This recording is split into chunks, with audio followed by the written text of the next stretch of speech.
আমরা গত বছর থেকে এখানে স্কলারশিপ মানে এখানে মেলা লাগাচ্ছি।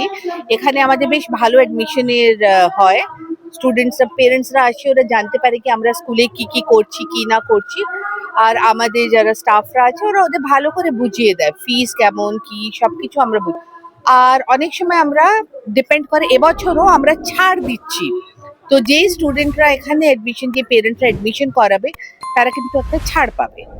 আর এখন আমাদের স্কুল এবছর 9th আর 11th-এরও অ্যাডমিশন নেবে।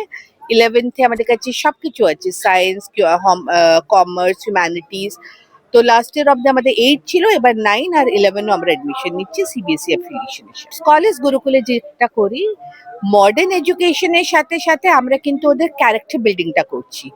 তো আমাদের টিচার্সরা একটা একটা বাচ্চার সবকিছু জানে, পরিবার জানে, কি করে ওদের সাথে ডিল করতে হবে, বাচ্চাদের আমরা কি করে আগে করি সেটা।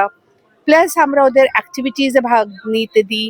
আপনারা যদি এসে আমাদের স্পোর্টস গ্রাউন্ডটা দেখেন কিংবা আমাদের ল্যাবস দেখেন, আমাদের ইভেন ক্লাস 1-2 এর বাচ্চাদেরও আমরা কিছু আমাদের একটা কম্পোজিট সায়েন্স ল্যাব আছে, ওখানে নিয়ে যাই, হ্যান্ডস অন ওয়ার্কিং করাচ্ছি। আর সব থেকে বড় জিনিস যেটা আমরা ভাবছি কি, আমরা আমাদের মানে এটা একটা ভিশন আছে কি শুধু আমরা প্রফিটের জন্য কাজ করছি না, আমরা বাচ্চাদের এডুকেশনটা দিচ্ছি, প্রফিট তো এসেই যাবে। সো এটা আমরা মেন। আর আমি সব পেরেন্টসদের রিকোয়েস্ট করব কি একবার আমাদের স্কুলে এসে দেখুন আমাদের ইনফ্রাস্ট্রাকচারটা, আমাদের স্টাফ আর আমরা কি করে করছি। আই এম ভেরি শিওর কি আপনাদের খুব ভালো লাগবে।